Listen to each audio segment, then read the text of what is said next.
Alhamdulillahirrabbilalamin. Segala puji bagi Allah. Allah bagi kesempatan untuk kita pagi ini mendengarkan ayat-ayatnya.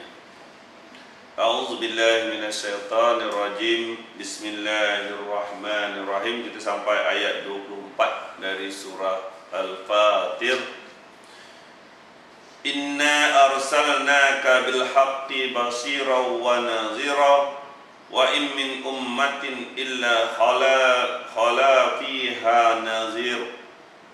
Sesungguhnya kami mengutus kamu dengan membawa kebenaran sebagai pembawa berita gembira dan juga pemberi peringatan. Al-Quran ini pemberi khabar gembira dan juga ancaman peringatan. Tidak ada suatu umat pun melainkan telah ada padanya seorang pemberi peringatan. Daripada ayat Al-Quran ini, sebenarnya setiap umat walaupun tidak didatangi oleh Rasul, tapi didatangi oleh peringatan Rasul-Rasul yang lain. Okey, dalam bentuk nanti kita akan mengulas seterusnya. Jika mereka mendustakan kamu, maka sesungguhnya orang yang sebelum mereka telah mendustakannya juga. Ini daripada Rasul-Rasul dahulu sampai Nabi Muhammad SAW. Ayat Al-Quran ini turun, sampailah orang yang menyambung kerja-kerja Rasul. Hari ini kita cuba menyambung kerja Rasul ini. Akan pasti apabila kamu berdakwah kepada orang lain, ada saja orang yang menentangnya. Okey, tidaklah mudah kita dakwah jom masuk Islam, semua masuk Islam, tak mungkin. Sebab itu memang berlaku daripada zaman nabi-nabi yang dahulu. Kepada mereka telah datang rasul-rasul dengan membawa mukjizat yang nyata, Zabur dan kitab yang memberi penjelasan yang sempurna. Kemudian aku azab orang yang kafir, maka lihatlah bagaimana hebatnya akibat kemurkaanku. Okey, maksudnya telah datang para rasul dahulu dengan mukjizat yang bermacam-macam mukjizat pun ditentang. Okey, bahkan dalam sejarah mukjizat tidak memberi hidayah kepada mereka. Ketika Nabi Allah Ibrahim alaihissalam dibakar hidup semula, sepatutnya kan jadi beriman kan? Seluruh negara Ur-Kaldan itu tak ada pun yang beriman. Ketika Nabi Saleh itu didatangkan mukjizat oleh Allah, sebesar-besar unta keluar dari batu pun tak nak beriman, bahkan disembelih unta itu. Ketika Nabi Musa datang dengan bermacam mukjizat, tongkat jadi ular, sungai Nil menjadi darah, pun Fir'aun tak nak beriman. Ketika Nabi Isa alaihissalam masih baby dalam buayan, boleh berbicara, menghidupkan orang yang mati, orang yang buta dipulihkan, tanah digenggam di kepala jadi burung, benda mukjizat begitu pun ternyata bahawa mereka tidak mahu beriman. Dalam sejarah mukjizat tidak boleh memberi hidayah. Kadang-kadang dia cerita ni membesar-besarkan mukjizat Nabi yang tak ada nas. Batu pasir-pasir nak bagi salam, pokok-pokok nak bagi salam, ni tak payah. Mukjizat besar dulu pun tidak boleh memberi hidayah. Al-Quran sebesar-besar mukjizat ini daripada Allah pada turunkan pada Rasulnya, diwariskan pada kita pun, berapa ramai yang nak ambil iktibar. Faham? Kita lihat ayat 27. Tidakkah kamu melihat bahawa Allah menurunkan hujan dari langit, lalu kami hasilkan dengan hujan itu buah-buah bermacam-macam jenisnya, dan di antara gunung-gunung itu ada garis putih dan merah yang beraneka macam warnanya, ada yang hitam pekat. Dengan air hujan Allah turunkan di atas muka bumi, mengeluarkan bermacam-macam jenis buah-buahan. Pelam aja dah macam-macam jenis pelam. Jambunya pun lain, nanasnya pun lain, kelapanya pun bermacam-macam. Daripada cokanan kepada pelam raja, siku raja, masam manis dan 1001 rasa. Padahal air hujan yang sama. Okey. Demikian pula di antara manusia, binatang melata, binatang-binatang ternak, ada yang bermacam-macam warna dan jenisnya. Daripada zebra sampai ke tapir, sampai macam-macam bentuk bulu kuda dan sebagainya. Okay? Sesungguhnya yang takut kepada Allah di antara hamba-hambanya adalah hanyalah ulama. Sesungguhnya, yang takut kepada Allah di antara hamba-hambanya hanyalah para ulama saja. Sesungguhnya Allah Maha Berkuasa lagi Maha Pengampun. Hanya ulama yang takut dengan azab Allah. Yang dikatakan ulama ini bukan orang yang banyak tahu Al-Quran, kan? Bukan orang yang tahu matematik. Ini orang banyak ilmu, kan? Tetapi ilmu kebesaran Allah itu sendiri. Cuba masukkan diri kita dalam golongan ulama ini, sebab ayat ini umum. Semua peringkat tahap manusia boleh jadi ulama dan boleh takut dengan azab Allah. Kalau kamu tak masuk dalam ulama, tak gunakan akal kamu, maka kita tak akan takut dengan azab Allah. Macam-macam yang kita boleh belajar. Seorang doktor sepatutnya dapat mengkaitkan bagaimana jantung boleh berdenyut dengan otonomi, tak ada kontrol kawalan. Sepatutnya dia boleh kaitkan kebesaran Allah, bagaimana makanan yang dimakan dalam badan boleh mencerna menjadi protein, kalsium dan sebagainya. Seorang pakar saintis sepatutnya dia kagum akan kebesaran Allah apabila melihat atom dikelilingi oleh proton dan neutron berpusing selaju-laju tidak dalam keadaan seimbang. Seorang mikrobiologis sepatutnya kagum akan kebesaran Allah apabila melihat virus, jangankan ada otak, jangankan ada mulut, hanya satu sel, Allah boleh hidupkan mereka. Faham? Dan kita sebagai orang biasa ini pun boleh melihat kebesaran Allah dari mana-mana sudut. Biji kacang benih disimpan berbulan-bulan, mati, benda mati kacang. Taruh aja di tanah, bau air, keluarlah tunas baru, makhluk Allah yang baru. Telur mati, telur itu mati. Bukan dicocok apa benda. Bila dia dah senyaukan tu, dieramkan, taruh je. Sebelum itu mati je telur tu. Dieramkan, dipanaskan 38.7 darjah Celsius, tunggu 2-3 hari, keluar makhluk Allah yang baru. Hari-hari awak tengok kadang-kadang kucing mati, anjing mati, keluar binatang ulat baru. Kalau kamu tak masukkan akal kita sebagai ulama, kita tidak akan takut akan kebesaran Allah. Kita tak akan takut dengan azab Allah. Jadi yang cuba jadikan masukkan kita ni, gunakan akal kamu. Jadi masukkan kita sebagai ulama. Orang yang tahfiz Quran sekalipun, kalau tak dapat kaitkan bahawa Al-Quran itu dari Allah, kebesarannya, dia pun tak termasuk dalam ulama pada pandangan Allah. Berapa ramai yang tahu apa Al-Quran, tahfiz Quran, cuma jual air. Ini air dah baca 40 juzuk. Air 20 sen jual sampai 100. Kerana apa? Kerana mereka pada pandangan Allah bukanlah ulama pada pandangan Allah. Dia tahu hafaz saja. Hafaz. Kalau tidak dikaitkan dengan kebesaran Allah, awak tahu hafaz Quran ke, hafal ke, taranum ke, benda tak ada faedah. Tak dapat kaitkan dengan kebesaran Allah. Gunakan akal kamu. Fattaqullaha ya ulul albabil ladzina amanu. Bertawakallah kamu wahai orang yang berakal. Okey. Ramai orang hafaz Quran pun tak banyak yang hancur gitu je. Tak lebih daripada ustaz jual air, jampi halau jin dan sebagainya. Kerana mereka tak dapat kaitkan dengan kebesaran Allah. Sebenarnya kita boleh masuk dalam golongan para ulama pada pandangan Allah. Faham?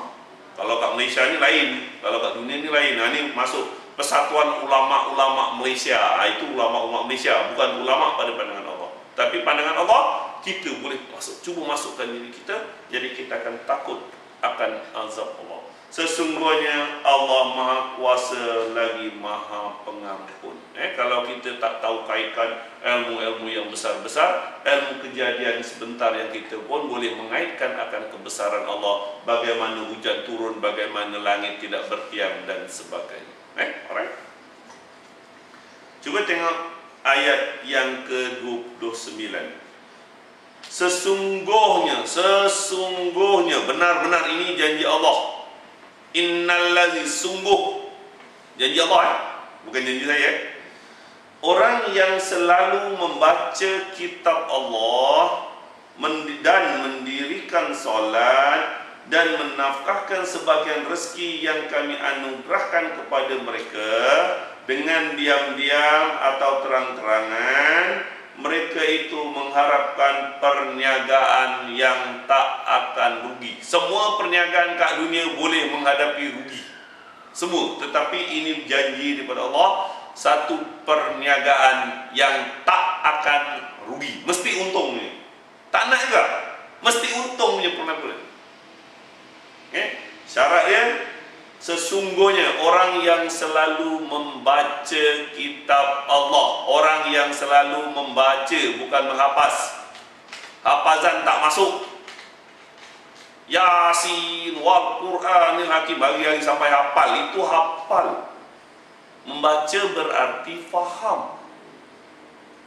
Berarti kita kena baca terjemahan. Kalau awak baca Melayu, baca Nanyang Siang Pau, Tamil Nesan, orang-orang tengok gambar, at least ke gambar boleh lah tengok. Ui, sembelih, potong ni kepala putus. Ini IS, padahal accident je. Sebab awak tengok gambar je, sekurang-kurangnya ada gambar. Lebih kurang susah sangat taruh air, minum, bawa. Orang yang selalu membaca Al-Quran, orang yang selalu membaca terjemahan Al-Quran. Kita orang ajam, orang Melayu. Alhamdulillah, fa'inna ma yasarna al-Qur'ana bilisanika la'allahum yatazakkarun. Sesungguhnya kami dah mudahkan Al-Quran itu dalam bahasa kamu, supaya kamu senang mengambil peringatan. Nak baca atau tidak, tu je. Wah, kalau tak baca Quran ini susah. Memang susah, awak tak baca. Padahal Allah berfirman 4 kali, Allah rakamkan dalam surah Al-Qamar, walaqad yassarnal Qur'ana lizikri fahal lil muddakir. Sesungguhnya kami mudahkan Al-Quran, itu mudah. Tetapi berapa ramai yang nak ambil iktibar? Berarti tak ramai. Allah ulang 4 kali, 18, 24, 28, 32 daripada surah Al-Qamar. Ulang-ulang. Allah dah mudahkan Al-Quran dalam bahasa kamu. Sekarang dah ada terjemahan, nak tak nak. Okeylah, dulu atuk-atuk kita, bapak kita dulu tak ada Quran, tak ada terjemahan. Mereka terpaksa lah ikut mazhab Syafi'i, kan, tarekat Naqsabandi, apa. Sebab dia tak ada Al-Quran. Apa yang menghalang kita daripada beriman kepada Allah? Sedangkan Al-Quran ada dalam bahasa kamu. Jawab, apa yang menghalang kita? Apa yang menghalang kamu daripada selalu membaca Al-Quran? Tunggu bos datang. Kalau datang, buka Quran. Kalau bos tak datang terus, jadi tak baca terus. Kenapa begitu? Bukankah kamu akan jadi emak kepada orang lain? Kamu jadi ibu kepada orang lain. Kamu jadi isteri kepada suami awak. Kamu adalah salah seorang daripada masyarakat awak. Alright? Syarat dia, sesungguhnya orang yang selalu membaca kitab Allah. Kitab Allah termasuklah kitab Taurah, Injil, Al-Quran, Zabur. Biarkan orang Yahudi baca kitab Taurah. Kitab Taurah kandungannya tak ada dengki ke orang lain. Kitab Injil tak ada zalim. Itu untuk dia. Untuk dia, kitab dia. Allah perintahkan Bani Israel merujuk kitab Taurah. Orang Nasara mengikut kitab Injil. Jangan nak halang-halang. Kalau ini kalimah Allah tak pakai, walau itu negara ni cerita. Kamu jah, kita baca dan mendirikan solat. Mesti solat. Kalau baca Quran tak solat, tak faham betul. Dia baca Quran tapi tak sembahyang. Okay? Sebab dia baca Quran nak jual air dia, dia bukannya nak fikir, right? Dan tengok tiga, mesti tiga syarat. Okey, menafkahkan sebahagian dari rezeki yang kami anugerahkan kepada mereka. Bukan Allah suruh rezeki semua infakkan, tidak. Sebahagian aja, masing-masing lah. Kalau memang keperluan gaji kau tiap-tiap bulan cukup bulan-bulan baru mampu RM1 lah. Jangan iri hati dengan orang yang derma 1 juta, memang harta dia berjuta-juta. Okey, alright. Yang kami anugerahkan kepada mereka secara diam-diam ataupun secara terang-terangan. Okey, awak boleh infakkan, nafkahkan harta kamu secara diam-diam atau secara terang-terangan. Banyak kali saya cakap, kalau kamu membantu orang yang susah, okey, kalau boleh sembunyikan dari orang lain, pengetahuan orang lain, adik-beradik awak sekalipun, kak, saya nak pinjam duit terdesak, jangan sampai adik-beradik lain tahu. Maruah dia, sebab dia bukannya berat nak menadah tangan. Jaga maruah mereka. Tetapi kalau awak infakkan harta untuk kebajikan umum, lebih baik awak buat secara terang-terangan. Faham? Ini infak untuk buat masjid RM1,000. Biar ada orang tengok. Kita tak nak orang derma RM1,000 kepada pengurusi masjid, orang lain tak tengok, duit masuk kat kocek pengurusi, ataupun menimbulkan fitnah. Orang ni derma, itu pun tak tahu. Jangan-jangan dia derma 1,000, pengurusi cakap 100 je. So, dalam hal yang begitu, maka kamu nafkahkan rezeki kamu itu dengan terang-terang. Kalau awak masjid ke, nak fakir yatim ke, buka cek besar-besar pun tak jadi masalah.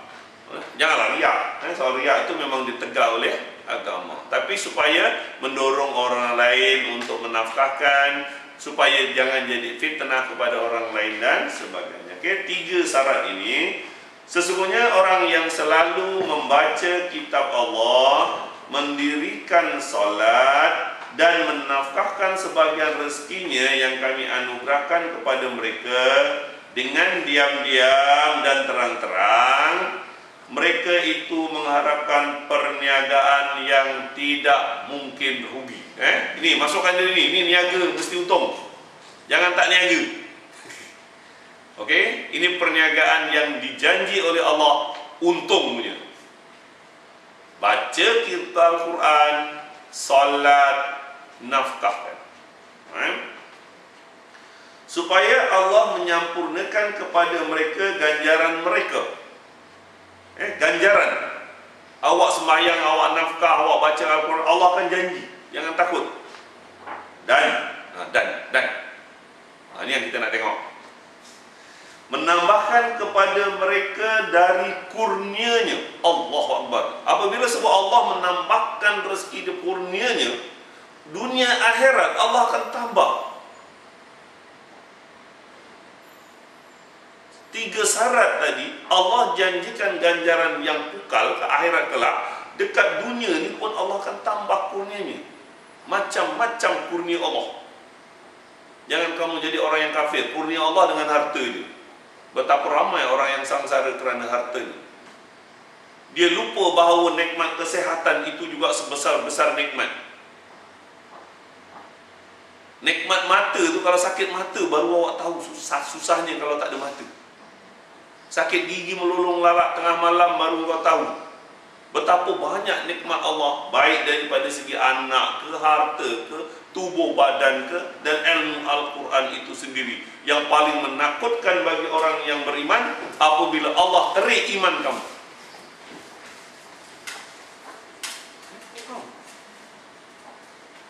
Yang paling menyedihkan bagi orang beriman apabila Allah terik iman awak. Faham? Alright?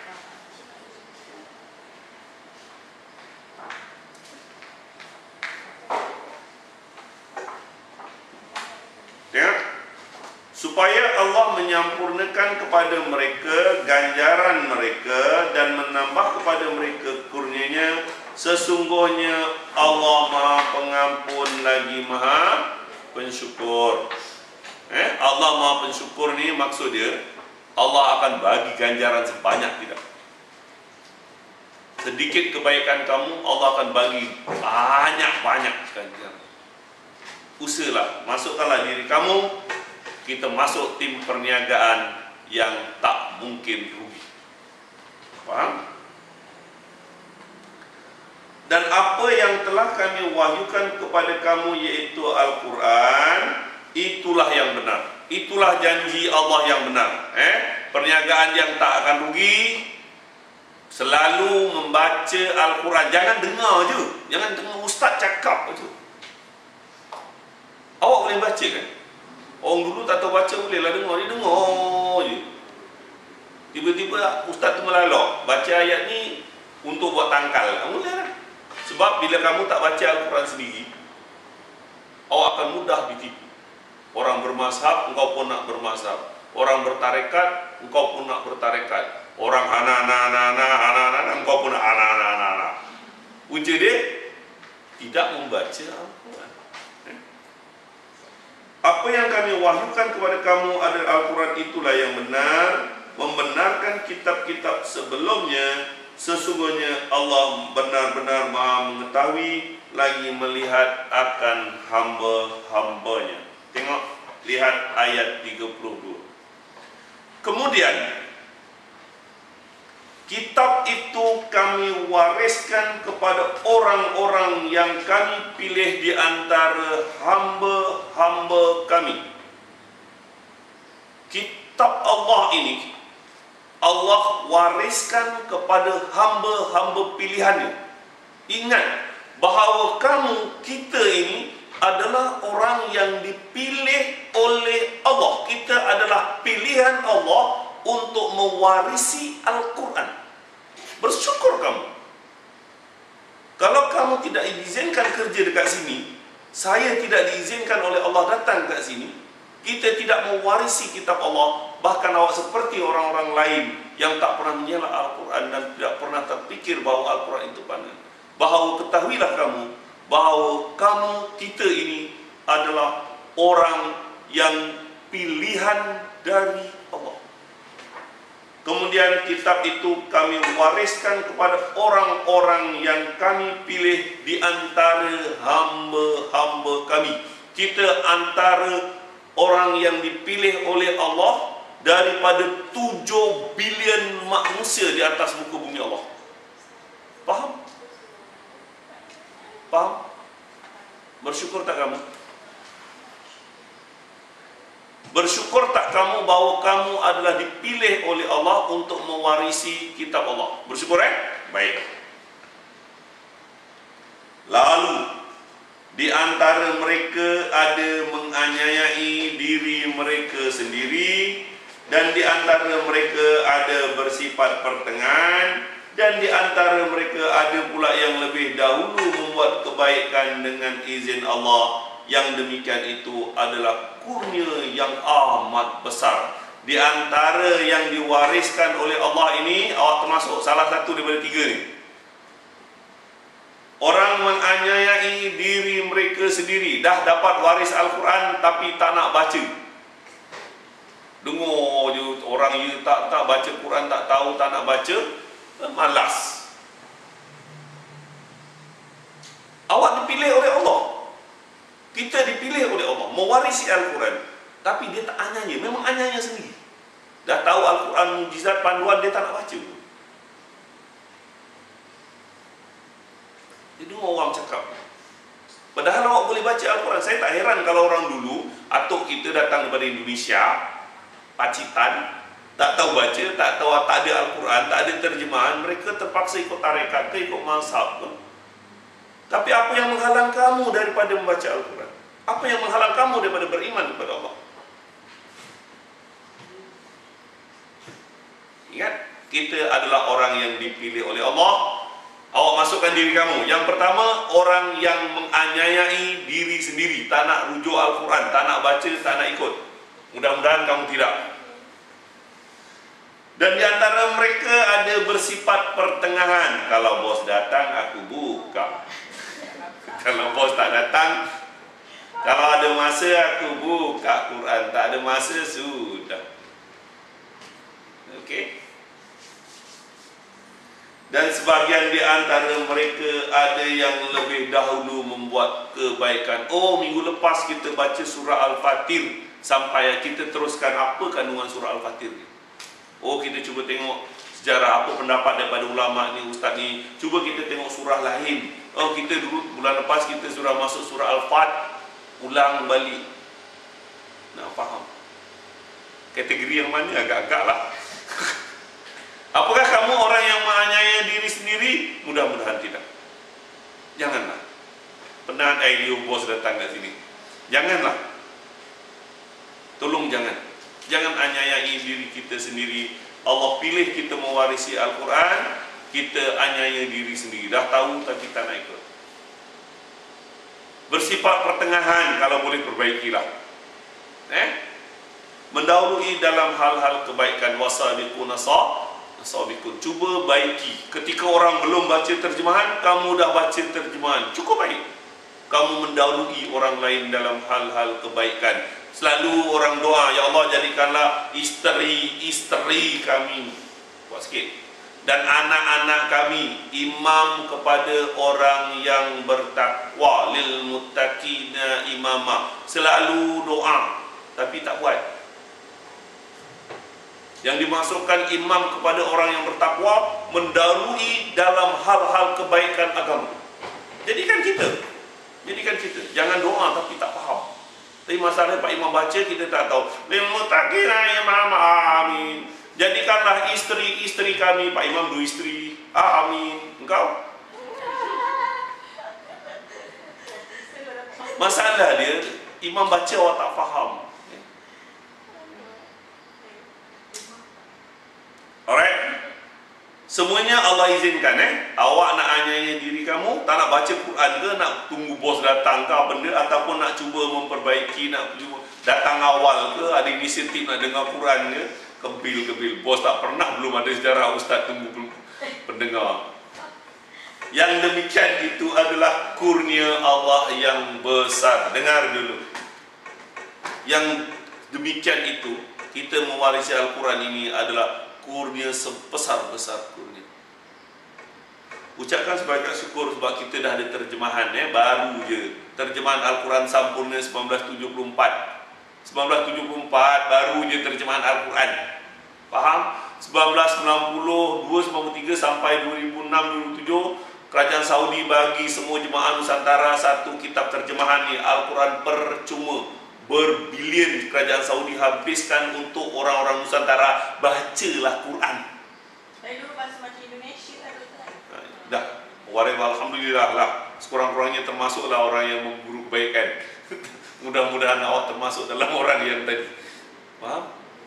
Kemudian pada pertengahan 95 barulah Malaysia keluarkan terjemahan Ar-Rahman. Tahun 2000 orang Malaysia baru nak pegang Quran secara umum lah. Kita masih mu'alaf dalam Al-Quran. Tahun 2000, 5-6 tahun lepas, barulah Jabatan Agama Islam selangkah ke depan, mengorak langkah budayakan Al-Quran. Tak kisah kau budaya tak budaya, yang penting dekat masjid mula baca terjemahan. Dan hari ini kita dah mula sedikit-sedikit memahami. Kau nak kata tafsir ke whatever, yang penting kita faham. Ucapkan syukur. Ulama yang terkenal Abdul Rauf Al-Pansuri dengan penuh gigih menterjemah Al-Quran yang pertama pada kurun 1700 Masih. Alright, tengok. Bagi mereka syurga adnin yang masuk ke dan mereka masuk ke dalamnya, di dalamnya mereka diberi perhiasan dengan gelang-gelang emas dan dengan mutiara, dan pakaian mereka di dalamnya adalah sutera. Dan mereka berkata, segala puji bagi Allah yang menghilangkan duka cita dari kami. Sesungguhnya Tuhan kami benar-benar Maha Pengampun lagi Maha Pensyukur, yang menempatkan kami dengan tempat yang kekal surga, dan dengan kurnianya di dalamnya kami tidak merasa lelah tidak pula merasa lesu. Kekal di dalam surga. Ulang balik, jangan iri hati dengan orang lain kat dunia. Kesenangan mereka hanyalah sementara. Orang kaya boleh makan banyak tapi tak lama. Lepas itu kencing manis, darah tinggi, nak tengok daging pun ngeri. Jangan iri hati. Cuba kita memburu yang lebih besar daripada dunia. Dunia ni boleh, itu adalah kesenangan dekat dunia. Tapi ada yang lebih baik yang Allah janjikan. Orang kafir, bagi mereka neraka jahanam, mereka tidak dibinasakan sehingga mereka mati dan tidak diringankan dari mereka azabnya. Tengok orang yang kafir bukan orang keluar Islam. Orang yang kafir adalah orang yang tidak percaya. Faham? Walaupun awak bukan awak kan seorang itu namanya Abdullah ke Muhammad ke, tapi kalau dia tidak percaya dengan Al-Quran, tidak beriman dengan rukun iman, dia tak percaya, itu namanya kafir. Walaupun namanya Muhammad ke siapa sekalipun. Sebab kafir bermaksud tidak percaya, iman bermaksud percaya. Orang Melayu ni disebut kau ni kafir, marah. Lebih rela dipanggil tapir daripada kafir. Sebab dia ingat kalau kafir tu keluar Islam. Tidak. Kafir bermaksud tidak percaya. Barang siapa yang tidak percaya, tidak beriman tadi, untuk mereka neraka jahanam, tengok, mereka tidak dibinasakan sehingga mati. Allahu Akbar. Mereka binasa tapi tak sampai mati. Nazak je. Mati terus tentu ada. Mereka dibinasakan. Cuba tengok, perhatikan, renungkan sedikit. Tak sampai mati, hampir mati, nazak. Kat neraka. Dan tidak pula diringankan daripada mereka azabnya. Tak ringan, berarti constant, tetap dengan keadaan 3 suku mati. Bukan separuh mati. Dah hampir-hampir, bukan 3 suku, 90% mati dah. Tapi tak mati-mati, constant, azaban qariba, tidak ditambah melainkan azab. Masih lagi tak percaya dengan Al-Quran? Masih lagi nak tunggu bos datang baca Quran baru nak buka? Jangan, jangan. Demikianlah kami membalas setiap orang yang sangat kafir. Sangat. Bacalah Al-Quran macam-macam. Masih tak nak lagi. Dan mereka berteriak di dalam neraka. Di dalam neraka mereka berteriak, ya Tuhan kami, keluarkanlah kami. Allahu Akbar. Rayuan rintihan dari dalam neraka. Bayangkan kalau kita yang dimasukkan neraka, berapa banyak dosa kita ada. Layak ke masuk surga Allah. Bayangkan kalau kita yang merintih di dalam neraka jahanam. Ya Tuhan kami, keluarkanlah kami. Nescaya kami akan mengerjakan amalan yang soleh. Dulu bukannya tak beramal. Nescaya kami beramal soleh berlainan dengan yang telah kami lakukan dahulu. Wahai Tuhanku, hidupkan aku kembali. Nescaya aku akan beramal soleh lain daripada yang dulu. Dulu beramal soleh tapi tak baca Quran, tak dapat bezakan. Aku dah anak-anak. Aku dah selawat, ya Nabi. Aku dah baca Yasin tiap-tiap malam Jumaat, ibu Quran. Airnya aku dah minum tiap-tiap minggu, bergilin-gilin. Aku akan beramal lain daripada apa yang telah kami lakukan dahulu. Tengok Dan apakah kami tidak memanjangkan umur kamu untuk sampai kamu cukup berfikir bagi orang yang mau berfikir? Allah jawab balik, kau tak ada umur ke? Masih lagi tak pernah baca Quran sampai habis terjemahan ke? Ada umur tak? Tak cukup. Sekarang dah berapa? 30. Ada yang dah pencen dah. Dulu tak cukup umur ke nak beribadah? Untuk berfikir? Cukup tak? Cukup Jangan salahkan Tuhan kalau masuk neraka. Apakah kami tidak memanjangkan umur kamu masa yang cukup untuk berfikir bagi orang yang mau berfikir? Dan apakah tidak datang pemberi peringatan kepada kamu? Datang tak peringatan? Datang. Hari ini datang tak utusan? Hari ini saya membacakan Al-Quran kepada kamu, menyambung kerja Rasul. Datang atau tidak? Datang. Datang. Allah jadi saksi Iya. Betul Betul. Tahu pun. Allah Akbar. Dan apakah kami tidak memanjangkan umur kamu sehingga kamu cukup untuk berfikir bagi orang yang berfikir? Dan apakah tidak datang kamu pemberi peringatan? Maka rasakanlah azab kami, dan tidak ada bagi orang-orang yang zalim seorang penolong pun. Bukan sekadar dibakar hampir 3 suku mati, tak mati-mati, bukan sekadar ditambah azabnya, dicerca padan muka kau. Rasakan. Itu yang lebih sakit. Orang kan dipukul tak ada masalah. Kalau disakiti, dicerca, kadang-kadang lebih sakit. Imam Syafi'i kata, lidah itu lebih tajam dari Pisau. Pedang. oh ya kan? Ingat pelik. Sesungguhnya Allah mengetahui yang tersembunyi di langit dan di bumi. Sesungguhnya Dia Maha mengetahui segala isi hati. Dalam hati awak, Allah tahu. Jangan cakap bos pandai cakap je. Allah tahu. Okey? Kalau saya tak baca pun, bukan bos tahu pun, Allah tahu. Kalau saya bagi 1001 alasan pun, bos bukan tahu, Allah tak. Jangan takut pada bos, tapi kena takut juga sikit-sikit. Dialah yang menjadikan kamu kafilah-kafilah, khalifah-khalifah di muka bumi. Barang siapa yang kafir, maka akibat kafiran menimpa dirinya sendiri.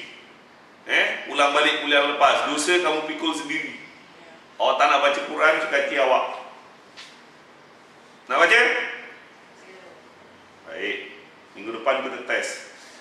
Dan kekafiran orang yang kafir tidak lain hanyalah akan menambah kemurkaan di sisi Tuhannya, dan kekafiran orang yang kafir tidak lain hanyalah akan menambah rugi pada mereka belaka. Rugi dunia akhirat kamu akan terkapai-kapai. Dunia akhirat ketenangan tak akan wujud tanpa beriman dengan Tuhan. Okey. Katakanlah, terangkanlah kepadaku tentang sekutu-sekutu yang kamu seru selain pada Allah. Perlihatkanlah kepadaku bahagian daripada bumi mana yang telah mereka ciptakan, ataupun mereka mempunyai saham dalam penciptaan langit. Atau apakah kami memberi kepada mereka sebuah kitab sehingga mereka mendapat keterangan yang jelas daripadanya? Sebenarnya orang yang zalim itu, sebagian daripada mereka tidak menjanjikan kepada sebagian yang lain, melainkan tipu daya belaka. Tipu daya belaka. Minum air Yasin anak pandai. Allahu Akbar. Anak Cina dia tak pernah minum Yasin ramai yang gantung wa mayatakilah niaga laris. Allahu Akbar. McDonald's seluruh dunia tak pernah gantung wa mayatakilah pun lah. Orang yang paling kaya kat dunia pun bukan orang Islam pun. Orang Buddha nombor 2 pun orang Hindu. Tidak ada apa yang mereka ajar melainkan tipu daya belaka, pembohong. Itu pun nak ikut. Kenapa tak minta terus pada? Sesungguhnya Allah menahan langit dan bumi supaya jangan lenyap, dan sungguh jika keduanya lenyap, tidak ada seorang pun yang dapat menahan keduanya selain Allah. Sesungguhnya Dia adalah Maha Penyantun lagi Maha Pengampun. Okey. Dan mereka bersumpah dengan nama Allah dengan sekuat-kuat sumpah. Sesungguhnya jika datang kepada mereka seorang pemberi peringatan, nescaya mereka akan dapat petunjuk dari salah satu daripada umat-umat yang lain. Tatkala datang kepada mereka pemberi peringatan, maka kedatangan itu tidak menambahkan kepada mereka, melainkan menjauhkan diri dari kebenaran. Sombong. Bila sekadar bos datang ni, maklum Quran tak banyak mana pun. Kalau mufti yang ajar, kami beriman. Kalau ustaz ni datang ajar, beriman. Kalau orang Arab yang ajar, orang yang tahu hafaz Quran, dia akan beriman. Ketika datang betul, makin jauh dari. Awak nak tunggu siapa? Mufti datang ajar kat sini. Awak nak tunggu siapa? Apabila jiwa dah ditutup oleh Allah, banyak alasan. Dia bukannya tengok apa kandungan yang disampaikan, dia tengok serban besar mana, dia tengok janggut panjang mana. Dulu penyanyi rock, sekarang dah badan dah gendut, nyanyi rock dah tak boleh jaget, jadi ustaz. Susah sangat, main je lah benda patwa-patwa yang pelik-pelik. Dulu nyanyi dangdut seksi, lawa, sekarang dah tak lawa lah. Tak ada siapa nak tengok kalau dangdut lagi. Jadi ustazah, tak pernah baca Quran pun, tahu sikit-sikit. Tetapi oleh namanya besar, orang pun kadang-kadang glamournya ustaz ni bukannya kerana apa yang disampaikan dengan Al-Quran, tetapi buat fatwa yang pelik-pelik.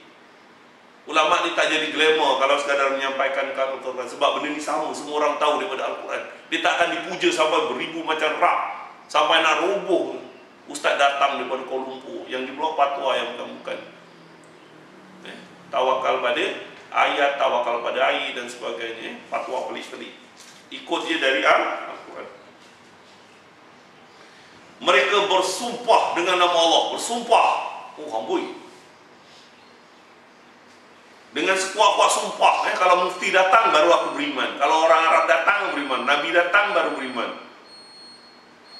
Sesungguhnya jika datang kepada mereka seorang memberi pengetahuan, nescaya mereka akan lebih mendapat petunjuk. Dan salah satu umat lain, tatkala datang kepada mereka memberi peringatan, kedatangan itu tidak menambahkan kepada mereka kecuali jauh dari kebenaran, kerana sombong mereka di muka bumi. Sombong, merasa dirinya mulia, dibacakan Al-Quran tak mau, terasa dirinya hebat. Aku boleh baca Quran sendiri, aku boleh baca yang lain-lain, aku dengar ustaz yang besar-besar.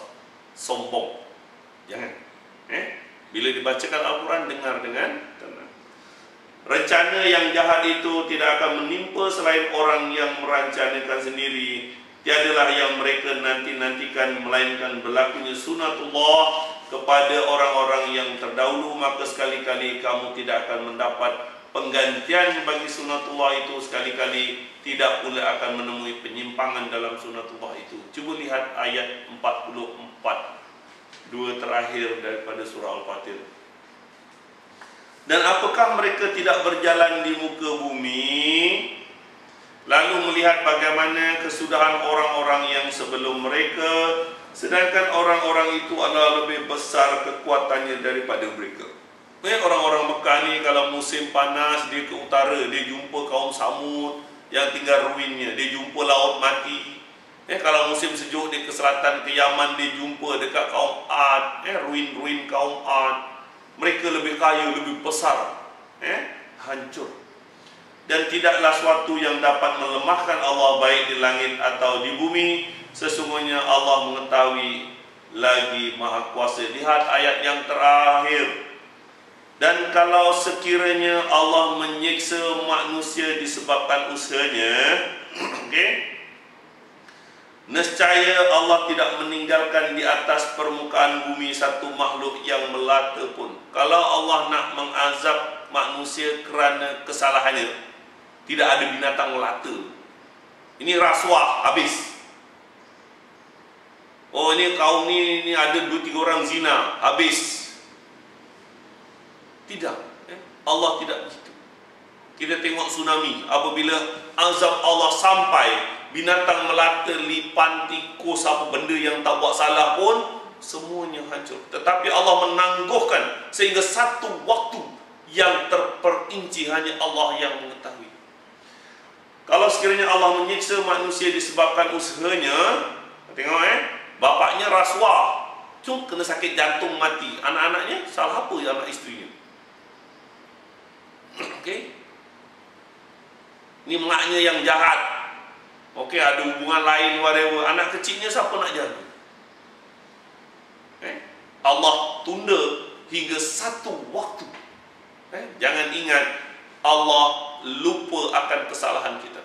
Jangan sekali-kali kamu ingat bahawa Allah lupa akan kesalahan kita, tetapi Allah menangguhkan hingga satu waktu yang terperinci Hanya Allah saja sengaja sangat kita menangguhkan, sama ada Allah nak mengazab kita atau mengampuni kita. Jangan ingat Allah lupa, jangan sekali-kali. Kalau sekiranya Allah menyiksa manusia disebabkan usahanya, nescaya dia tidak akan meninggalkan di atas permukaan bumi satu makhluk yang melata pun, akan tetapi Allah menangguhkan penyiksaan mereka, ditangguhkan dahulu sampai waktu yang tertentu. Allah tak berlaku zalim kepada makhluknya. Seorang yang zalim, yang lain tidak kena. Apabila seorang anak-anak kecil, bapaknya mati, Allah dah sediakan untuk orang yang menjaga ni, bapa tiri yang baik dan sebagainya. Okey? Alright? Sampai waktu yang tertentu, maka apabila datang ajal mereka, sesungguhnya Allah Maha melihat akan hamba-hambanya. Faham setakat ini? Faham setakat ini? Adapun nak tanya, cuba awak tengok surah Hud. Ini saya tengok surah Hud.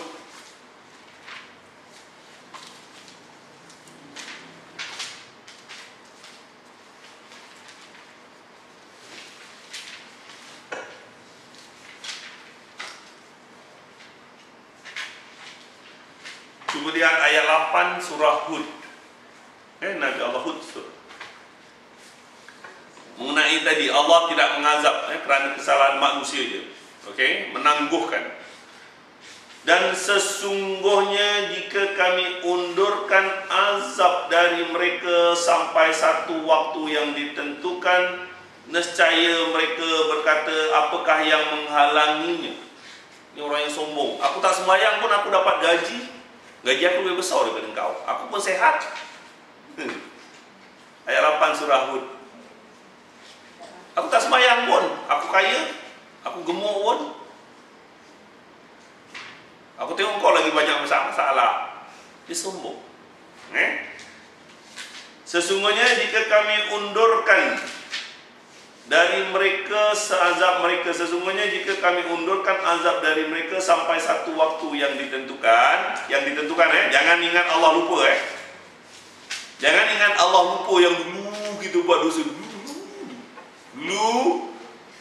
Semalam tu pun dulu juga. Apakah yang menghalangi Allah? Jangan sombong. Okey. Ingatlah di waktu azab itu datang kepada mereka, tidak dapat dipalingkan kepada mereka, dan mereka diliputi oleh azab yang dahulu mereka perolok-olokkan. Ramai yang katanya, aku tak sembahyang pun aku okey. Engkau sembahyang kau masuk syurga ke? Okey, sombong. Okey. Jika kami rasakan kepada manusia suatu nikmat dari kami, dikasih nikmat apa juga nikmat, cantik, kaya, sehat, anak berjaya, anak tak berjaya, tak pakai duit banyak, pun satu nikmat. Okay. Berapa banyak habis duit untuk hutang anak belajar tadi keluar tadi kerja. Jika kami rasakan kepada manusia satu rahmat dari kami, kemudian rahmat itu kami cabut daripadanya, pastilah dia menjadi putus asa lagi tidak berterima kasih. Dibagi musibah, dibagi nikmat, kasih mata, tiba-tiba matanya buta. Allah macam-macam dia keluar dia. Padahal Allah dah bagi nikmat 20 tahun dapat melihat. Dibagi sehat lah punya lama, ini adalah sakit demam sikit dia. Jadi putus asa tak berterima kasih bahawa nikmat Allah yang diterima bertahun-tahun lupa dia. Dan jika kami rasakan kepadanya kebahagiaan sesudah bencana yang menimpanya, dulu sakit lepas tu dah baik dah. Ataupun dulu tak ada kerja, sekarang dah ada kerja dah. Dulu tak ada suami, sekarang dah ada suami dah. Kalau suami kena tarik balik, abang tahu. Padahal Allah dah bagi suami. Ditarik balik okey, jangan kasih orang pinjam. Jika kami rasakan kepadanya kebahagiaan sesudah bencana yang menimpa, nescaya dia berkata telah hilang bencana itu. Dia kasih bahagia daripada musibah. Tu terlalu fikir-fikir, tak ada suami, sekarang dah ada suami. Biasalah. Okey. Telah hilang rencana tu, penyakit dah baik, okey? Lupa manusia ni. Sesungguhnya dia sangat gembira, sangat bangga. Gembira dengan bangga. Kecuali kecuali. Betul orang-orang yang sabar. Orang-orang yang sabar. Dibagi ujian pun sabar, dibagi nikmat pun bersyukur pun sabar. Dan mengerjakan amal soleh, mereka itu ampunan dan ganjaran dari Allah. Dia tahu kaitkan semuanya datang dari Allah. Okey, semuanya yang berlaku ke atas kamu itu sudah termaktub di dalam Lauh Mahfuz. Supaya apa? Supaya kamu tidak terlalu sedih sangat dengan apa yang kamu hilang, dan jangan kamu terlalu bangga sangat dengan apa yang kamu ada, baik ilmu, harta dan sebagainya. Ingat, semuanya berlaku atas kehendak Allah, supaya jangan sedih sangatlah. Ini kenapa tak kahwin ni sampai tua, aku dulu putus tunang dah 80-50 tahun dulu, tak nak kahwin, sedih sangatlah konon. Nah tak ya? Jangan kamu sedih sangat. Dan jangan kamu bangga sangat dengan apa yang ada. Jangan bangga sangat, jangan sedih sangat, sebab semuanya berlaku atas kehendak. Wa qalu inna lillahi wa inna ilaihi raji'un. Semua datang urusan daripada Allah dan semuanya kembali kepada Tuhan. Baik, kita sudah tamat surah Al-Fatir. Ada apa nak tanya surah Al-Fatir? Renungkan ayat-ayat Al-Quran, ambil masa sedikit. Nescaya dia macam dentuman halalintar di dalam jantung kamu. Wabillahi taufiq wal hidayah. Wassalamualaikum warahmatullahi wabarakatuh.